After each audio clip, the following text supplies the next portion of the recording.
नमस्कार, आपका स्वागत है आज के इस वीडियो में। एक पिछले वीडियो में मैंने आपको ये बताया था कि अगर किसी भाव पे पाप ग्रह की दृष्टि या वहाँ पे पाप ग्रह की उपस्थिति हो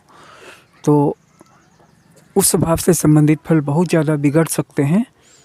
एक्सेप्ट कि वो भाव 6, 8, 12 ना हो या 3, 6, 11 वाले भाव ना हो, क्योंकि 11वें भाव में वैसे ही हर ग्रह अच्छा फल करता है और 3, 6, 11 उपचय भाव, त्रिक भाव, त्रिषडाय भाव, तो इन सारे भावों में पाप ग्रह प्रायः अच्छा फल भी कभी कभी करते देखे गए हैं। लेकिन बाकी के भावों में अगर किसी पाप ग्रह की मौजूदगी है, और ध्यान दीजिएगा आपके लिए पाप ग्रह बृहस्पति भी हो सकता है अगर वो आपके लिए अकारक है, तो अगर बृहस्पति षष्ठेश है, अष्टमेश है और उसकी दूसरी राशि किसी त्रिकोण में नहीं पड़ी है, तो बृहस्पति और शुक्र जैसे ग्रह भी आपके लिए, हालांकि वो अपने आप में शुभ ग्रह हैं, लेकिन आपके लिए पापी हो सकते हैं। और शनि मंगल जैसे ग्रह भी आपके लिए शुभ हो सकते हैं, अगर वो कारक हैं तो वो आपके लिए शुभ और सहायक हो सकते हैं। और इस कंडीशन में ये गणित बहुत ज़्यादा मुश्किल तो नहीं है, लेकिन इतना ज़्यादा सिंपल भी नहीं है। लेकिन फिर भी एक मोटे सिद्धांत के तौर पर मैं आपको इतना बता दूं कि कल के वीडियो में जैसा मैंने बताया था कि किसी भाव पर अगर किसी पापी ग्रह की दृष्टि पड़ रही है या वहाँ पे किसी पापी ग्रह की मौजूदगी है,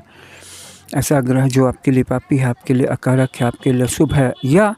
नैसर्गिक रूप से ही पापी और अशुभ है, दुख देने वाला है, तो उस भाव से संबंधित फल बहुत ज़्यादा गड़बड़ा जाएंगे अगर वो भाव 3, 6, 11 का ना हो या 6, 8, 12 का ना हो। तो इसके अलावा भी कुछ और बातें हैं जो मैं आपको अब इस वीडियो में बताने जा रहा हूँ। कल तो मैंने आपको ये बताया था कि अगर सेम उसी भाव पे गुरु की भी दृष्टि पड़ रही है तो चीज़ें बिगड़ करके भी फिर संभल जाती हैं, या बिगड़ करके भी इतनी ज़्यादा नहीं बिगड़ती हैं। अब आज के वीडियो में मैं आपको ये बता रहा हूँ कि अगर किसी व्यक्ति का पूरा जीवन उसके ज़्यादातर समय में ड्रास्टिक फेल्योर रहा है, फेल्योर से भी आगे बढ़ कर के डिजास्टर्स रहा है, पूरी लाइफ जिसकी सिर्फ एक डिजास्टर है और कुछ नहीं है, खुद भी फेल और अपने लोगों के लिए भी एक बोझ और दुखी, ऐसे व्यक्ति के भी केंद्र या त्रिकोण में अगर गुरु बैठे हैं या इन पर दृष्टि डाल रहे हैं, अथवा किसी केंद्र के स्वामी के साथ बैठे हैं, अथवा किसी त्रिकोण के स्वामी के साथ बैठे हैं, अथवा किसी भी केंद्र या किसी भी त्रिकोण के स्वामी को बस देख भर रहे हैं, तो इस सिचुएशन में वो व्यक्ति गहराई से विचार करने की क्षमता डेवलप कर लेता है। और कितना भी बड़ा संकट हो, वो किसी और को समझाने की जरूरत नहीं, वो अपने आप को ऐसा समझा लेता है, मतलब उसकी विचार करने की क्षमता, उसकी विचारणा इतनी ज़्यादा गहरी हो जाती है कि वो संभल जाता है, बच जाता है।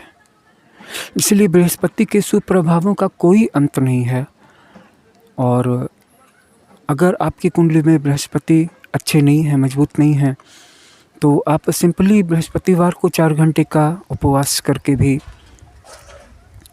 अथवा ऑरेंज येलो कलर के कपड़े पहन करके भी, यानी कि गुरुवार के दिन आप बृहस्पति के प्रभावों को कुछ हद तक संतुलित और अच्छा कर सकते हैं।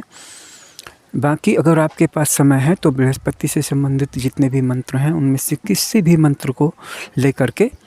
जितनी ही आपकी क्षमता है उसका पवित्रता के साथ जप करें, क्योंकि मेरा ऐसा मानना है कि ग्रहों के किए गए जप